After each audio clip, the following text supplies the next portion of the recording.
Okay, right. I'm pretty sure that everybody knows that Harrison Ford is returning to play Indiana Jones at the age of 80. Now look, I love the man who plays Han Solo, and I know Indiana Jones is an iconic character. But do we really need another Indiana Jones movie? It kind of seems like they're milking the franchise. This isn't exclusive to Indiana Jones either, because then I started to think about all the franchises that just stayed for way too long. Hello, my name is Jermaine. Welcome to Maine's Movie Thoughts. Don't forget to like and subscribe. And these are 4 movie franchises that overstayed their welcome. Number 1, Toy Story. Now let me say this.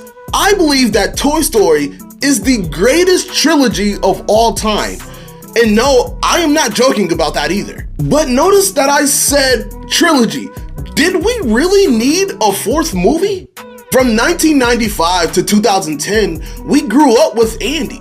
And in the 3rd film, when he made that hard decision to give Woody, Buzz, and the rest of the toys to Bonnie, that cycle was supposed to go again.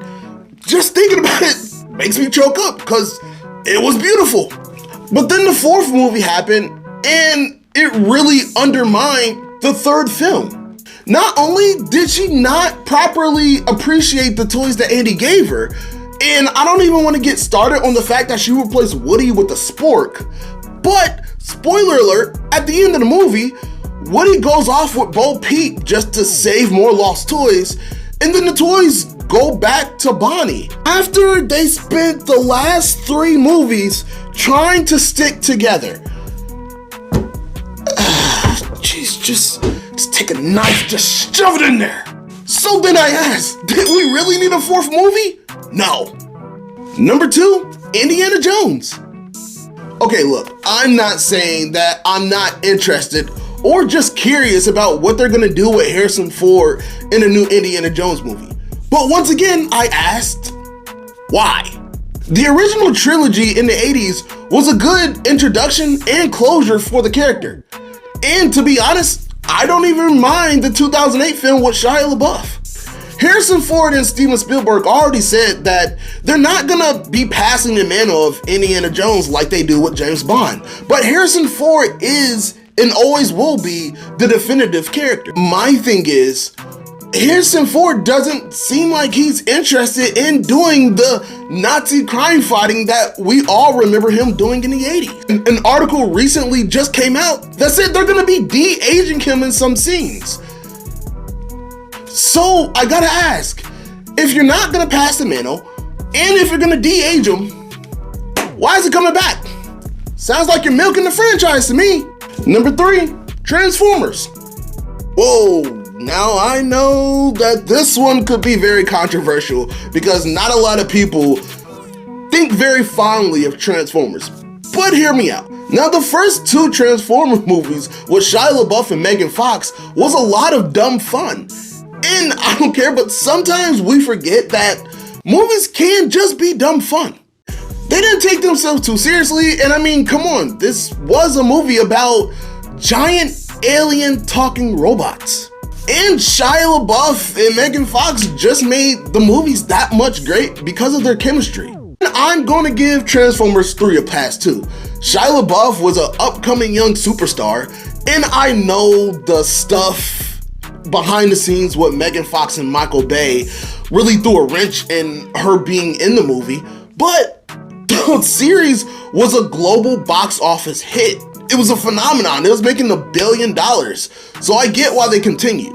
But I ask, how would you want to be remembered? At the very top or below the bottom? Because the next 2 with Mark Wahlberg was absolute trash. When Mark Wahlberg entered the franchise, I'm not saying it was his fault, but in The Last Night and I believe Age of Extinction, it started taking itself too seriously and it lost all of its fun.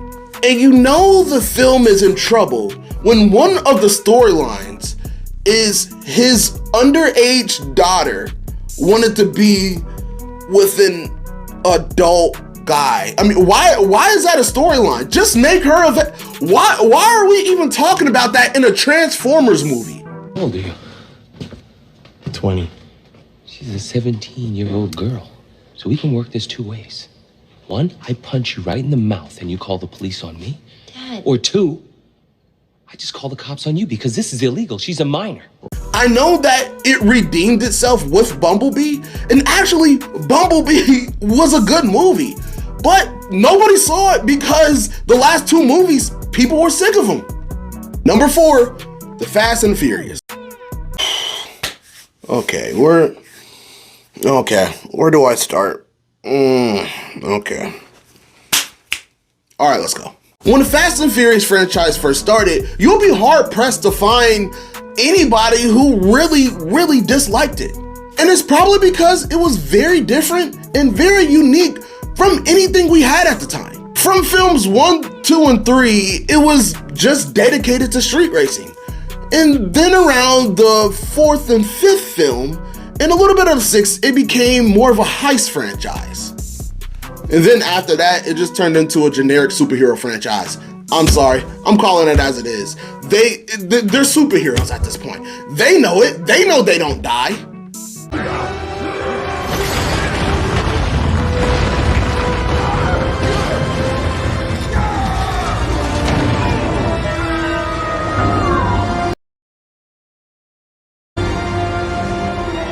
There's no sense of danger. We all know that they're gonna be fine.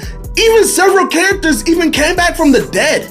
And also, when it's very public knowledge that Vin Diesel has it in his contract that he can't lose or look weak in a fight, what are we supposed to do with that information? The franchise already lasted way longer than it should.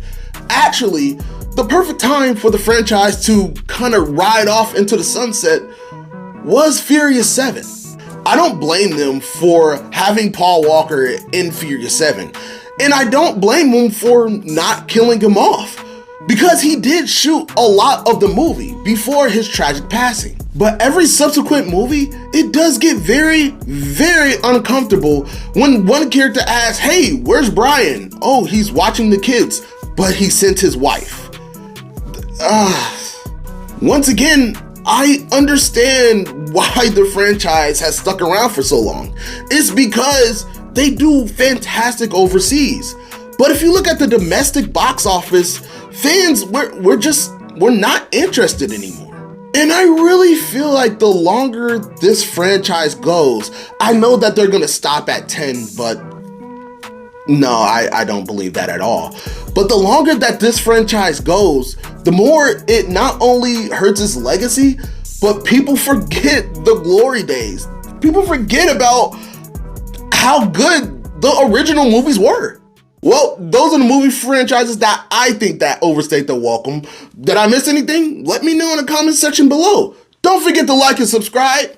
And while you're here, why don't you click on a video of me and my friends doing a trivia challenge. If you lose, you have to take a shot of hot sauce. It was one of my favorite videos that we shot. All right, see you next time. Bye.